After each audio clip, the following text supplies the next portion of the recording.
নমস্কাৰ বন্ধু বান্ধৱীসকল, স্বাগতম জনাইছোঁ। আজি মই গুৱাহাটীৰ এটা বিশেষ চাকৰিৰ বিজ্ঞাপন লৈ আপোনালোকৰ ওচৰলৈ আহিছোঁ। এই বিজ্ঞাপনটো LDA পদৰ কাৰণে প্ৰকাশ কৰিছে, LDA কাম টাইপিষ্ট পদৰ কাৰণে। গতিকে বন্ধু বান্ধৱীসকল, ইয়াৰ কাৰণে আপোনালোকে আবেদন কৰিবলৈ হ'লে কেনেধৰণে কৰিব, শিক্ষা কিমান প্ৰয়োজন হ'ব, দৰমহা কিমান হ'ব ইত্যাদি সকলোখিনি বিষয়ে জানিবৰ কাৰণে আপোনালোকে ভিডিঅ'টো শেষলৈকে চাব লাগিব। আৰু বন্ধু বান্ধৱীসকল, আপোনালোক যদি মোৰ এই চেনেলত প্ৰথমবাৰলৈ আহিছে তেন্তে চেনেলটো ছাবস্ক্ৰাইব কৰি কাষতে থকা অল নটিফিকেশ্যনটো অন কৰি দিব, যাতে আপোনালোকে এনেকুৱা বিজ্ঞাপনবিলাক সৰ্বপ্ৰথমে লাভ কৰিব পাৰে। আহকচোন আমি আজিৰ ভিডিঅ'টো আৰম্ভ কৰোঁ।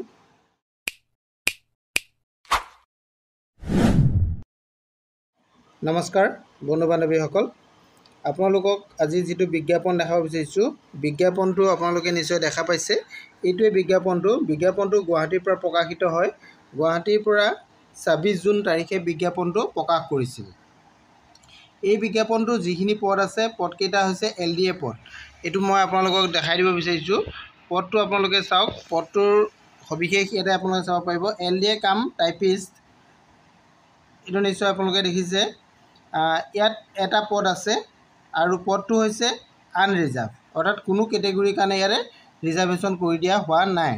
আৰু ইয়াৰ কাৰণে দৰমহাটো আপোনালোকৰ কিমান হ'ব আপোনালোকে এইটো চাওক, 14,000 টকা। পে' বেণ্ডটো আপোনালোকৰ অৰ্থাৎ যিটো স্কেলটো হ'ব, স্কেলটো 14,000 টকাৰ পৰা হ'ব। আৰু প্লাছ আপোনালোকৰ থাকিব ইয়াতে গ্ৰেড পে'টো থাকিব আপোনালোকৰ 6,200 টকা। আৰু ইয়াৰ কাৰণে আপোনালোকৰ কোৱালিফিকেশ্যন কিমান লাগিব এইটো কথা আপোনালোকে চাই ল'ব পাৰিব। কেণ্ডিডেট মাষ্ট বি গ্ৰেজুৱেট হ'ব লাগিব। গ্ৰেজুৱেট অৰ্থাৎ আপোনালোকৰ BA বা BSc বা BCom হ'ব লাগিব।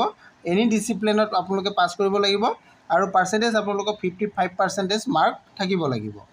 আৰু লগত আপোনালোকক বিচৰা হৈছে যে ডিগ্ৰী বা ডিপ্ল'মা ইন কম্পিউটাৰ এপ্লিকেশ্যন আপোনালোকৰ থাকিব লাগিব। আৰু লগতে আপোনালোকৰ যে you have must the knowledge of official language of আছামিজটো মাষ্ট বি জানিব লাগিব আপোনালোকে, এইটো কথা ইয়াতে উল্লেখ আছে। আৰু এটা কথা কোৱা হৈছে যে you have must have minimum 1 year experience in the relevant field. আপোনালোকে এই বিভাগত কাম কৰা ফিল্ডত যিকোনো ধৰণৰ কাম কৰা 1 বছৰৰ অভিজ্ঞতা ইয়াতে বিচৰা হৈছে। এইটো নিশ্চয় আপোনালোকে দেখিলে। ইয়াৰ পদটোৰ কাৰণে যিখিনি কোৱালিফিকেশ্যন লাগে গোটেইখিনি কৈ দিয়া হৈছে। প্ৰথম কথা আপোনালোকক ইয়াৰ কাৰণে গ্ৰেজুৱেশ্যন লাগিব। গ্ৰেজুৱেশ্যনত 55% মাৰ্ক লাগিব।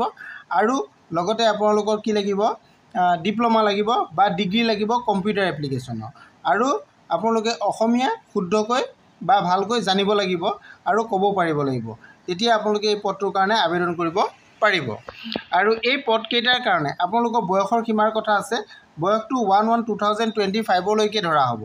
ইয়াতে উল্লেখ কৰা আছে 1/1/2025লৈকে আপোনালোকৰ বয়সটো 21 বছৰৰ পৰা 40 বছৰৰ ভিতৰত হ'ব লাগিব। আৰু যিসকল SC আৰু ST কেণ্ডিডেট তেওঁলোকক ইয়াতে আপাৰ এজৰ 5 বছৰ ৰিলেক্সেশ্যন পাব, অৰ্থাৎ তেওঁলোকে 45 ইয়াৰ্ছলৈকে কৰিব পাৰিব। আৰু যিসকল OBC আৰু MOBC কেণ্ডিডেট আছে তেওঁলোকে 3 বছৰ পাব, অৰ্থাৎ তেওঁলোকে 43 ইয়াৰ্ছলৈকে এই পদৰ কাৰণে আবেদন কৰিব পাৰিব। নিশ্চয় আপোনালোকে ইয়াৰ বয়সৰ কথাটো জানিব পাৰিলে, শিক্ষাগত অৰ্হতা জানিলে, বয়সৰ কথা জানিলে। আৰু ইয়াত কেনেধৰণে আপোনালোকৰ চিলেকশ্যন প্ৰচিডিঅ'ৰ হ'ব। চিলেকশ্যন প্ৰচিডিঅ'টো 3টা ধৰণত আপোনালোকৰ 3টা ষ্টেপত হ'ব। এই 3টা ষ্টেপ আপোনালোকে দেখিছে। ফাৰ্ষ্ট হ'ব আপোনালোকৰ ৰিটেন টেষ্ট হ'ব। ছেকেণ্ড আপোনালোকৰ হ'ব স্কিল টেষ্ট ইন কম্পিউটাৰ টাইপিঙৰ টেষ্ট হ'ব। নেক্সট আপোনালোকৰ হ'ব 3 নম্বৰটো ভাইভা। গতিকে এই 3টা পৰ্যায়ত আপোনালোকৰ চিলেকশ্যন প্ৰচেছ হ'ব। তাৰপিছতে আপোনালোকৰ ইয়াতে এপইণ্টমেণ্ট দিয়া হ'ব। এইখিনি কথা বিজ্ঞাপনত উল্লেখ আছে। আৰু কেনেধৰণে আপোনালোকে আবেদন কৰিব, এপ্লাই আপোনালোকে কেনেধৰণে কৰিব। এপ্লাই কৰিবলৈ হ'লে আপোনালোকে এখন ষ্টেণ্ডাৰ্ড ফৰ্ম ল'ব লাগিব। আছাম গেজেট পাৰ্ট 9ৰ যিখন ষ্টেণ্ডাৰ্ড ফৰ্ম, এই ষ্টেণ্ডাৰ্ড ফৰ্মখন ফিল আপ কৰিব লাগিব। ফিল আপ কৰি আপোনালোকে নিৰ্দিষ্ট ইয়াতে দিয়া যিটো এড্ৰেছ আছে সেই এড্ৰেছত আপোনালোকে পঠিয়াব লাগিব। ইয়াৰ লগত আপোনালোকে কি ডকুমেণ্টছ পঠিয়াব লাগিব এইখিনি কথাও ইয়াতে উল্লেখ কৰা আছে, আপোনালোকে চাই ল'ব পাৰিব। ইয়াৰ লগত আপোনালোকে যিখন এপ্লিকেশ্যন ফৰ্ম অৰ্থাৎ ষ্টেণ্ডাৰ্ড ফৰ্মখন দিব, তাৰ লগত আপোনালোকৰ ৰিলিভেণ্ট যিখিনি ডকুমেণ্টছ আছে সেই ডকুমেণ্টছবিলাক আপোনালোকে দিব লাগিব। যেনে আপোনালোকৰ 2 copies of recent passport size photograph with signature সহ 2 কপি ফটো আপোনালোকে দিব লাগিব। নাম্বাৰ 2ত আপোনালোকে যে self attested copies of testimonial in support of his her age এজৰ কাৰণে আপোনালোকৰ বয়সৰ কাৰণে যিখন আপোনালোকে প্ৰডিউচ কৰিব, যেনে আপোনালোকৰ বাৰ্থ চাৰ্টিফিকেট হওক বা আপোনালোকৰ SSLC এডমিট বা চাৰ্টিফিকেট যদি আপোনালোকে প্ৰডিউচ কৰে সেইটো প্ৰডিউচ কৰিব পাৰিব। লগতে আপোনালোকৰ এডুকেশ্যনেল কোৱালিফিকেশ্যনখিনি এইখিনিও আপোনালোকে সেলফ এটেষ্টেড কৰি দিব লাগিব। আৰু 3 নম্বৰতে কোৱা হৈছে যে আপোনালোকৰ valid employment exchange registration certificate এইটো আপোনালোকে দিব লাগিব। আৰু 5 নম্বৰতে আপোনালোকক কোৱা 4 নম্বৰ আপোনালোকৰ কম্পিউটাৰ ডিপ্ল'মা বা ডিগ্ৰী যিখন আছে সেইটোৰ আপোনালোকে ইয়াতে প্ৰডিউচ কৰিব লাগিব। আৰু যদি এক্সপিৰিয়েঞ্চ আছে 1 year যিটো এক্সপিৰিয়েঞ্চ আছে এক্সপিৰিয়েঞ্চৰ চাৰ্টিফিকেটো আপোনালোকে লগত গাঁঠি দিব লাগিব। এইখিনি বস্তুৰ লগত আপোনালোকে ফৰ্মৰ লগত গাঁঠি দিব লাগিব। এইখিনি কথা ইয়াতে উল্লেখ আছে। ইয়াতে আপোনালোকে পঠিয়াব লাগিব, যিহেতু পদটো গুৱাহাটীৰ পৰা ওলাইছে গতিকে ইয়াৰ এড্ৰেছটো আপোনালোকক মই কৈ দিছোঁ।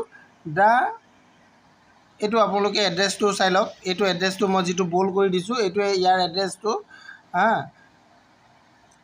The presiding office labour court Guwahati Hengrabari Kamrup metro' Assam 781086 এই নম্বৰত আপোনালোকে 36 781036 এই এড্ৰেছত আপোনালোকে ডকুমেণ্টছটো পঠাব লাগিব বা ফৰ্মখন আপোনালোকে পঠিয়াব লাগিব। এড্ৰেছটো আপোনালোকে বুজি পালে। ইয়াৰ যিটো এনভলপত আপোনালোকে পঠিয়াব এনভলপটোৰ ওপৰত আপোনালোকে এইটো বস্তু লিখি দিব লাগিব, application for the post of LDA cum typist in the office of the labour court Guwahati এইটো আপোনালোকে লিখি দিব লাগিব। আৰু ইয়াত ফৰ্মখন আপোনালোকে পঠিয়াব লাগিব। লাষ্ট ডেটটো আপোনালোকৰ হৈছে 10 জুলাই 2025। এইটো আপোনালোকে দেখিছে ইয়াতে 10 জুলাই 2025লৈকে আপোনালোকৰ ডেটটো দিয়া হৈছে। গতিকে আপোনালোকে 10 জুলাইৰ ভিতৰত ইয়াত পোৱাকৈ ফৰ্ম পঠাব লাগিব। আপোনালোকে বাই পোষ্টেল আপোনালোকে পঠিয়াব পাৰে বা অফিচৰ ড্ৰপ বক্সত আপোনালোকে জমা দিব পাৰিব। এইখিনি কথা ইয়াতে উল্লেখ আছে, আপোনালোকে চাই ল'ব পাৰিব। গোটেইখিনি কথা মই আপোনালোকক জনালোৱেই।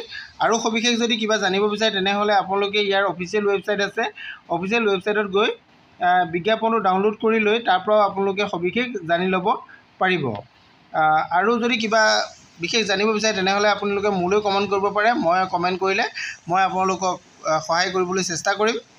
আজিৰ ভিডিঅ'টো ইমানেই। ভিডিঅ'টো যদি ভাল লাগিছে তেনেহ'লে লাইক কমেণ্ট শ্বেয়াৰ কৰি দিব। Thank U.